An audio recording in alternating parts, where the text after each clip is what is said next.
Hey Em. Hi Peter. Welcome to Vox Singing Academy's video podcast number 7.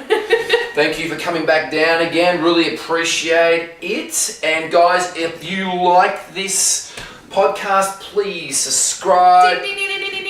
Put your comments down below. We will get back to you. If you have any questions, please let us know and we will get back to you and answer them, we promise. Today's segment is going to be about how to start the new year on the right foot being a vocalist. Okay, so there are four steps. 4 steps. 4 points. 4 steps.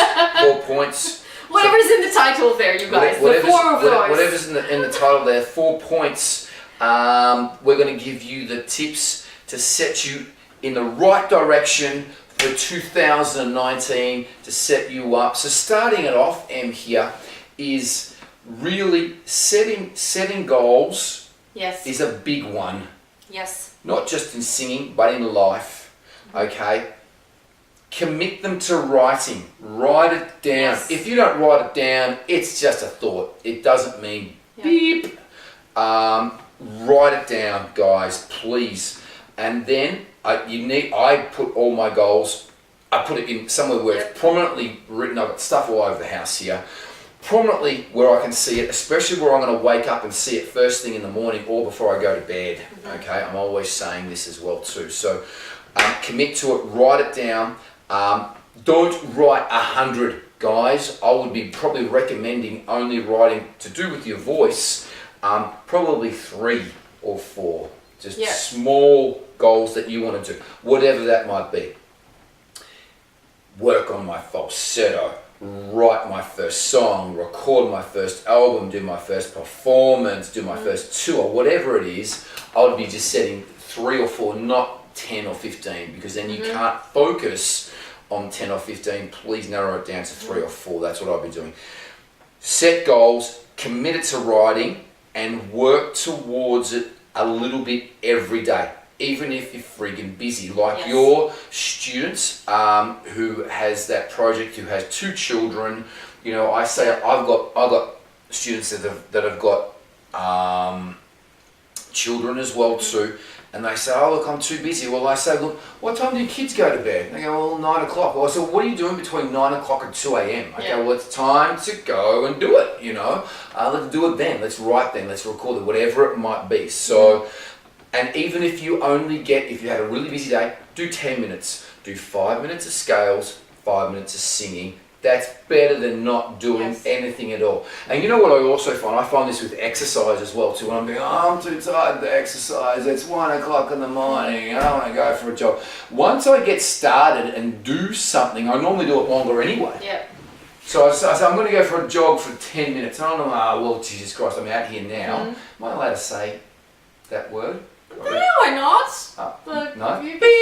Yourself out. So, I normally find that if I'm just going to start, I normally do more than what I'm going to do anyway. So I think that's a good thing to practice. I did give a setting better one than none.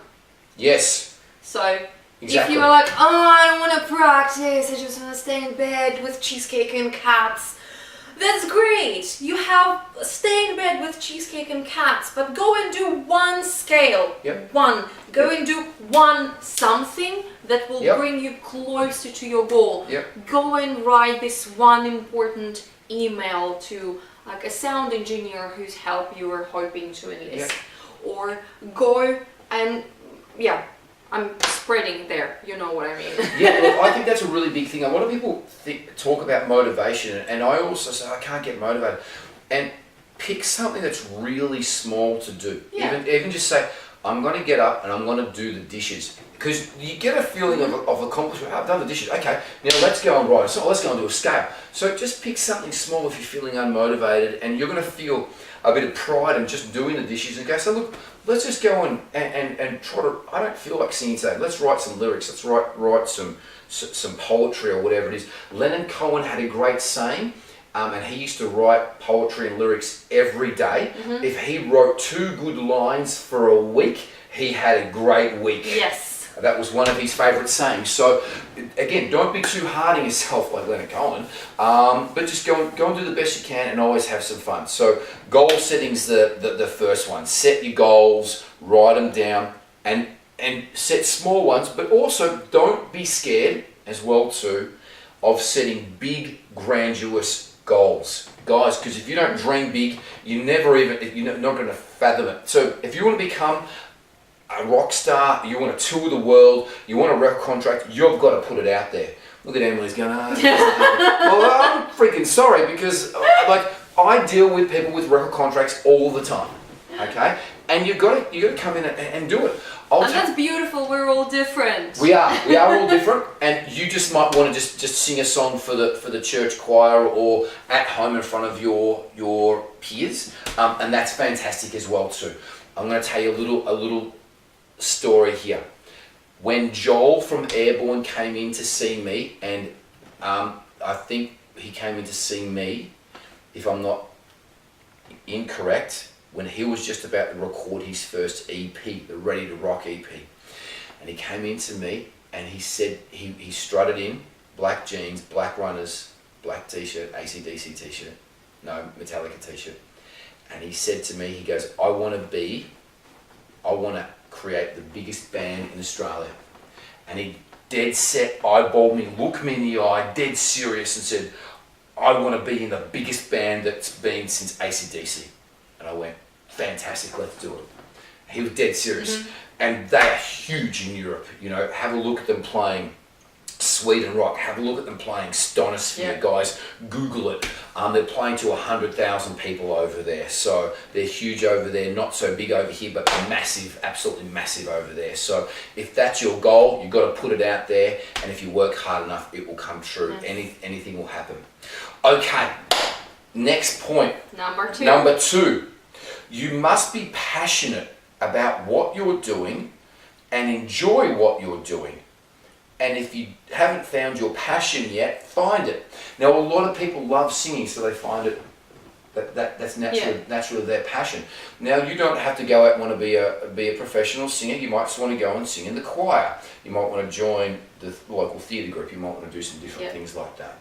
So, yes, find your passion, but enjoy what you're doing. And guys, I know that everyone aspires to singing their hero songs, and I have a lot of young girls coming in wanting to sing Ariana Grande. You might not have a high soprano voice like Ariana Grande, accept what your voice is and sing songs in a suitable key and enjoy what you're doing. Please find yourself, find your voice. You've got to really have self-awareness and find yourself and accept yourself and your voice for being beautiful. You've got red curly hair. You can straighten it till the cows come home. You go out in the rain like it is today, it's going to go curly again. Accept yourself for the way you are. Enjoy your singing and sing in keys that best suit your voice, and enjoy your singing, because that's what it's about. Singing makes us feel good. Yep. If the song doesn't make you feel good, adjust. Change the key, change it up, change it down. If you're struggling with, there's a lot of apps out there that can do it. If you're on iPhones, if you're on an Apple platform, a very useful app is called AnyTune. It's all one word, AnyTune. There's a free version, there's a paid version. Just get the free version, just tick it plus or minus up to the point where you're starting to feel it comfortable for you. And that's all there is. Don't be scared about tuning a song up or down, guys. Please check out a live version of Photograph by Ed Sheeran on his last tour. He would have to be, no disrespect against Ed Sheeran, he would have to be a tone and a half down from the original recorded version, just because he needed to get to the tour. He was touring for a year and a half, and he wants to keep his voice in good shape. Sounds great. And this is exactly how it's done. This is what professionals do. We transpose things. Especially live. Yep, for sure. Excellent. All right. 3. Number 3. Now, practice a little bit every day. Now, everyone goes through ups and downs. Monitor how you're feeling. Change the song. Maybe you're doing a sad song. If it's bringing you down, do a fun song, do a dance song, do an up-tempo song. Break it up, do something different. Guys, keep it fresh. Yeah. Alternate your scales, alternate your practice. Have some time off. Freshen it up, guys. Don't get stuck on one thing. Yeah. Have not only creative things in your life going, but also physical things like swimming or running or rock climbing. Yes. Or go to the park with your dog, or find some physical activity as well, because singing is a physical activity, but we're getting stuck on it as a creative purpose. Yep. When you do something else, something that is entirely physical, you don't have to achieve anything with it just for the pleasure of doing it. It can be a really, really great help and advance your mental state. Like, for example, I'm gonna bring it up. I'm a knitter. This is what I made. Beautiful. Yeah, and Peter's a runner and does all sorts of martial arts and stuff. And all of the people that I know who enjoy life and are successful, they are not getting stuck on one thing. They have 2-3 different things going that help support. Think of it as a table. If a table has only one leg in the corner, it's not a table. That's such a good adage. You have to have 4 there. So good. That's amazing. If one of them Why didn't I think of that? if one of them gives out, I don't think I've invented it. Like, you know, I won't be taking credit. Like, a lot of people talk about it.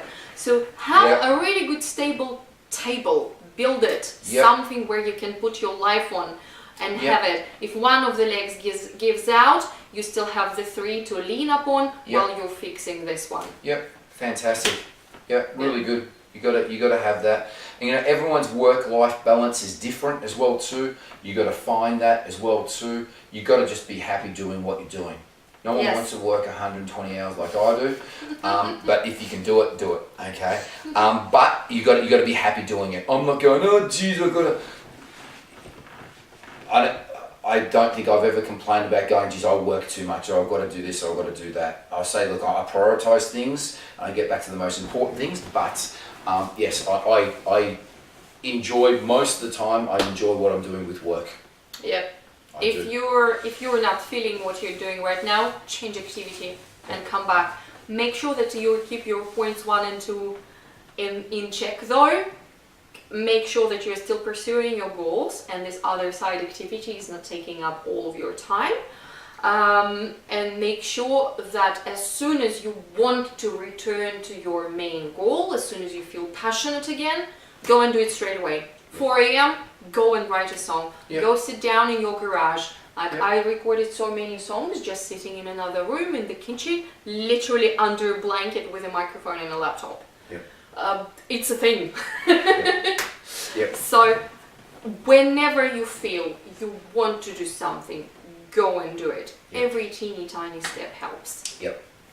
Fantastic. Alrighty. Last 4. 4. 1, 2, 3, 4. That was pretty lame. 4. Okay. Scales are the foundation and the bedrock of great technique and vocal health. Guys, there's not even a good singer out there that does not do scales. Okay? People can say they've done this, they've done that. You've got to do scales. Guys, as well too, if you don't believe me, go onto Google and Google all of the singers that have had vocal nodules. Have got thousands, you name them. Axl Rose, Neil Young, Adele, Sam Smith. The list goes on and on and on. You know, the thing that I pride myself with, is I practice what I preach. So, you know, I keep myself in good health. I keep my body in good health. I try to get enough sleep when I'm teaching. When I'm not teaching, that's a different thing. But I try to keep, and you know, we work some big hours sometimes, and if we're not vocally strong, we're not going to be able to teach the 10-hour shifts that we sometimes do. So I practice what I preach. I say to my guys, I'm going to teach you the breathing that I teach, and on Brunswick, I say, look, I'm starting at 1 o'clock, I'm finishing at 10, whatever it is. I'm going to teach you the same technique that I'm going to use. It's going to teach me teaching to 10. So we really practice what we preach. I haven't had any vocal nodules. I haven't had anything like that at all. I monitor my voice, and I have very little time off. I've only had probably 6 or 7 days off my whole singing career for the last 27 years. That's because I've had laryngitis. Even if I had a cold or a flu, I'm still going in saying, guys, I'm teaching like this because I can, because I'm using this, but I'm not going to go and do my super screamy stuff or sing for a super long period of time. But really, we're practicing what we preach, but it is really the bedrock of good singing. It is a good scales technique and a warm-up technique and breathing and supporting the right amount of air underneath vocals. I can't say how important that is. And if you're doing that and doing a bit of practice and keeping your voice strong, remember that your voice, guys, it's a muscle, and it's like going to the gym. It's going to get stronger. If you don't go to the gym, it's going to get weaker. And it's like athletes practice their skills to get better at it, to get more skilled at it, and to get stronger at what they're doing. Same with your voice. Yes. All songs, all melodies consist of notes that are either sung in successions or with jumps. So it's basically, if you learn to sing different varieties of scales, you will be able to sing the songs that these scales apply to. For example, a lot of R&B runs, they are sung on a pentatonic scale. So there's things like all of this is pentatonic. It's go and take any R&B song, it will be there, a pentatonic run. Or take our very basic scale that we usually give during the first lesson. One of them, that is a lot of people need the art scale, right? We're singing 5 notes up and down. Art. If you are on this scale, you're using 3 different principles. First of all, you're learning to open your mouth bigger and smile bigger up top, right? Number 1. Number 2, you're learning to sing, increase the volume and decrease the volume. And number 3, you're learning to sing notes and in succession, up and down. If you just do one scale, you have already increased your 3 skills. This is awesome. Can I throw in one more thing? Go for it. Most important thing, we're singing in pitch as well too, singing in yes, key. Yes. We always play a chord before the scale. That chord tells you what key you're about to sing in, and then we go, so really important. That is the cardinal rule of singing, is singing in pitch, but it is very important. Make sure that you practice either with an instrument or with a recorded scale, or with an instrumental version of a song, or with an original song, because a lot of people make this mistake. They just sing whatever feels good, and they don't develop their relative pitch at all, so their ability to match the instrumental. And then you put them in the studio and they're like, well, how do I do it? I have to match the tempo, I have to match the key, which is like the bedrock of everything. You cannot go into the studio and go, oh, it's really hard to sing to a tempo. Haha. Practice doing it. Practice your scales. It's something that I do every student that brings in a new song. If they're bringing in a cover song, so we work through it this week. Next week, it's like, take these improvements away. We're using the original version as a soundboard. Yes. Instrumental version next week, let's bring it in. And the good thing about instrumental versions is you can Google any instrumental version now, pretty much. You can also, a lot of the hits, you can Google higher or lower keys as well too. So you've got to get used to singing by yourself. Guys, please make sure you record yourself, critique yourself. That's the only way you're going to learn. But a great teacher's going to pull you up with that as well too. There are a couple of completely not affiliated channels here on YouTube that I would like to plug that produce instrumentals, which I use with my students a lot. One of them is Just Acoustic, and it's just a lovely guy just playing on acoustic guitar to really, really good quality, really fantastic instrumentals to practice with. Everything, Adele, some crooners, so he has a very varied catalogue there. Can I just add something to that? It's really great to practice acoustically, guys, because it strips you back naked. You've got nothing to hide behind. It's you and a guitar. So that's really gonna, if you want to put yourself under the microscope, that's the way. Because if you're using an instrumental with all the music, you got it cranked. And I do recommend doing that, guys. I recommend getting it home into a mic, getting electric. Because if you're going to be rehearsing in a band or in the studio, it's going to be to a good volume. So get it electric at home as well too. So. And another couple. Something's just happened there. Is it still recording? I don't know. Let's have a look. Yes, it is still recording, but we're about to run out of power really shortly. Okay. And another couple of channels that are under the same umbrella I would like to mention as well is Sing to Piano and Sing to Guitar. There is a number and it's all one word. I will put the links down below in description. So if you're struggling finding the instrumental, I'm pretty sure these 3 channels will cover it for you for all of your singing practice needs. And let's wrap it up because we're about to run out of battery there. Yes. Okay, thank you very much. High five. Hi Tam. Thanks guys. Thank you very much for watching. Please put your questions in the comments below. We love you. We will rock you. Till next time, signing off. Bye bye. Talk soon.